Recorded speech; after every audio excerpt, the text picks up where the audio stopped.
Aliados de Lula avaliam que Flávio Bolsonaro está consolidado como candidato à presidência da República e que são baixas as chances de Jair Bolsonaro mudar de posição. De Brasília, Igor Damasceno. Pois é, a conversa de bastidor aqui no Palácio do Planalto é que o presidente Lula já entendeu que a pré-candidatura de Flávio Bolsonaro à presidência da República em 2026 é permanente e que o senador não deve voltar na decisão.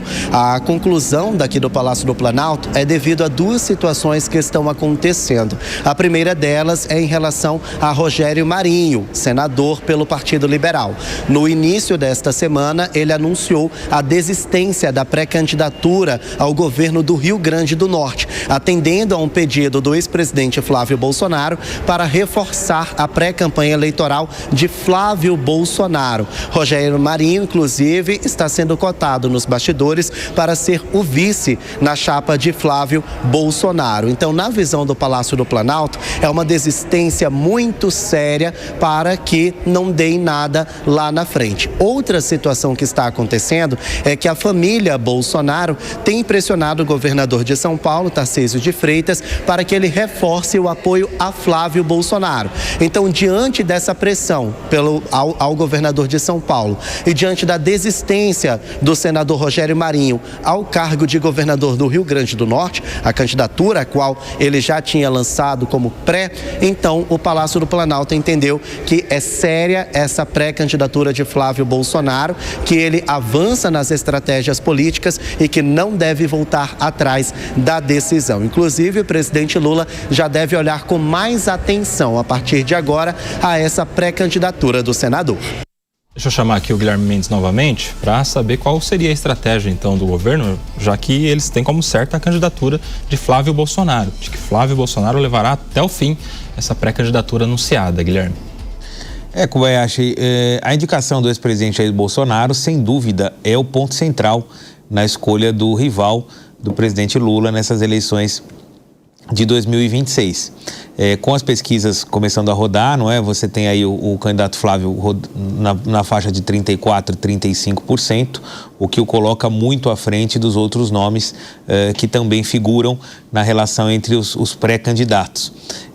Não há, no meu entender, nenhuma figura com a capacidade de aglutinação de votos que o presidente Bolsonaro tem, e à medida em que ele indica o seu representante, no caso, o senador Flávio, pois também poderia ser uma série de nomes, né, aventados, o governador Tarcísio, o governador Ratinho, falou-se também em Eduardo Leite.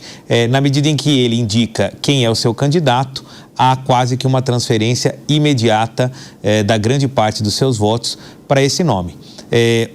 Hoje, com a saída de Tarcísio, não é, declarada pela manutenção aqui da candidatura no estado de São Paulo, o governador Zema ensaia, mas ele é um governador bastante isolado, não é? E que, inclusive, tem uma força política muito frágil dentro do próprio estado em que ele governa, não é? Lembrando que, apesar de ser reeleito, na disputa presidencial, o presidente Lula venceu as eleições em Minas Gerais. 2 anos depois da eleição, o candidato na prefeitura de Belo Horizonte, do governador Zema, foi derrotado também. Então, embora ele tenha uma boa avaliação e uma boa votação que garantiram aí 2 mandatos em Minas, ele não é um cabo eleitoral daqueles que têm uma capacidade, como o presidente Bolsonaro tem, de transferir os seus votos numa disputa nacional e até mesmo numa disputa municipal, como ocorreu na prefeitura da capital, Belo Horizonte. Então, isso coloca numa posição de uma certa fragilidade. Ele é uma força política, mas é uma força política extremamente regionalizada, num partido também que não conta com outros nomes pelo país nos governos estaduais, o que também o enfraquece.